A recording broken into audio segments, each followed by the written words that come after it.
I'm Insomniac, and this is the Brackett Verona.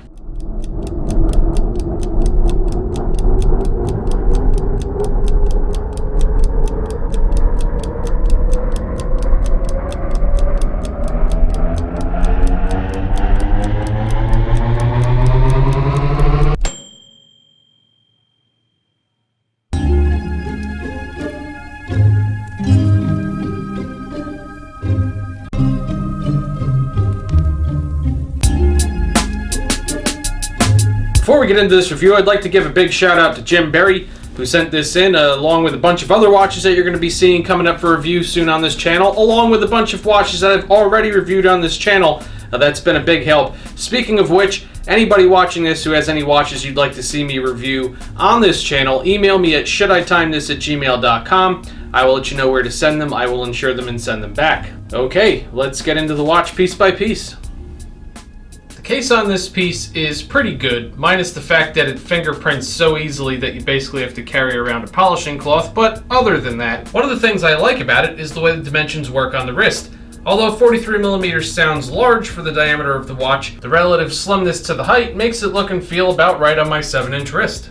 Finishing on this case is pretty good. The shape is crafted well, the tops of the lugs are brushed nicely, while the sides of the case and undersides of the lugs are polished. The screw-down case back is brushed and has the brand name engraved into the middle, with various information about the watch engraved around the outside. Fluted bezel on this watch is actually pretty well done. Not as sharp as on more expensive pieces with fluted bezels maybe, but evenly crafted and well polished enough to add some sparkle to the watch depending on how the lights reflect off the bezel.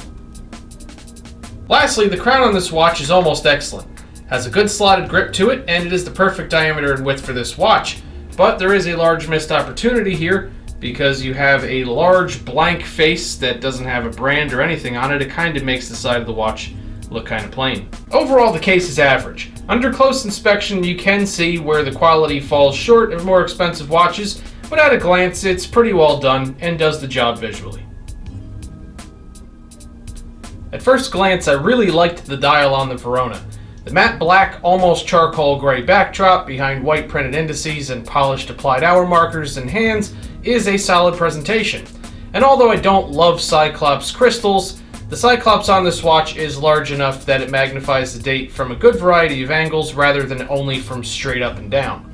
So at first I thought it was a nice dial, then I really zoomed in on the details and found a lot of flaws. First of all, as I was looking closely at the brand name and series text on the dial, I originally thought that they were applied letters.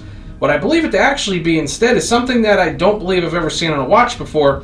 I'm pretty sure that the letters are just pressed into the back of the dial almost like a cast, then white paint is applied to the top of the raised areas to accentuate the cast. I've seen a lot of different things in the watch industry to cut costs, but that's a new level of lazy right there. Then we have the white indices around the outer edge of the dial.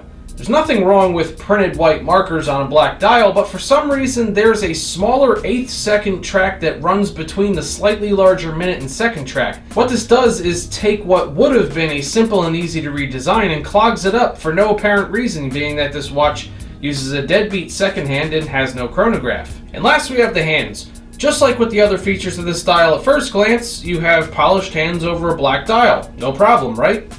Look closer and you'll notice how cheap looking and uninspired the hands are. No shape, flat tips, all the hands are shorter than they should be on a dial of this size, and the look of the second hand in motion is very springy on the stops, which makes the movement look cheap. So again, at a glance, it's a nice clean dial. Under more scrutiny, it's moderately disappointing. The only complication on this watch is the date at 3 o'clock. Black numeral on a white disc, and the Cyclops on the crystal works well for enlarging the date window. The problem with this date window is in the details. Smallest of the three issues, in my opinion, is their decision to use black numerals on a white disc rather than white numerals on a black disc, which would have looked amazing with the black dial and white indices. Next, we have the positioning of the numerals. On some double-digit dates, the numerals appear smothered by the left side of the border. And last is the overall size of the date window. This dial is large enough in the first place that a larger date disc could have been used and the Cyclops could have just been skipped. But even with the Cyclops, the numerals look cramped, as if the actual date window is stubbornly small and doesn't really want to show you the numerals. Long story short, it works. You can tell what the date is, but definitely not too much attention to detail here. The Lume on this watch is completely useless, to the extent that in terms of the overall score here, this watch would have actually done better without having any Lume at all.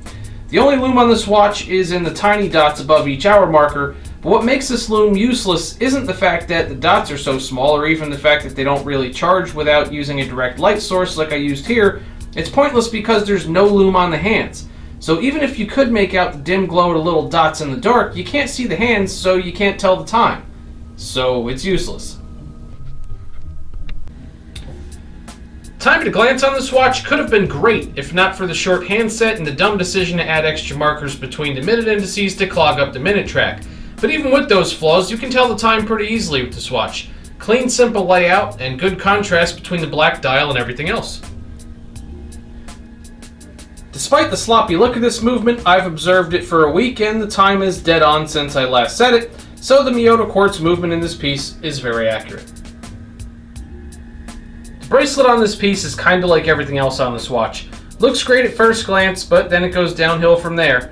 It's a 5-piece link with brushed outer links and polished inner links, and the look of this bracelet with this watch is basically perfect, minus the cast clasp, which does look kinda cheap. It's worth noting that another positive of this watch actually is the flexibility of the 5-link style of bracelet. Because of the individual links, there's a lot more lateral flex than you'd think, despite the fact that it's a stainless steel bracelet and not a strap.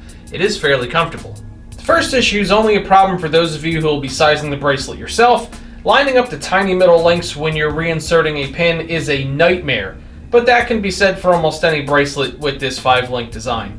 The second issue is balance. The site says this bracelet is stainless steel, and based on the price point of this watch, I'd say that's correct. They wouldn't be using titanium or anything more expensive for this watch, yet the bracelet feels unusually light, which wouldn't be an issue if not for the fact that the fairly slim quartz-driven body of this watch actually feels top-heavy on the wrist, even with the bracelet properly sized. But most disappointing is the clasp.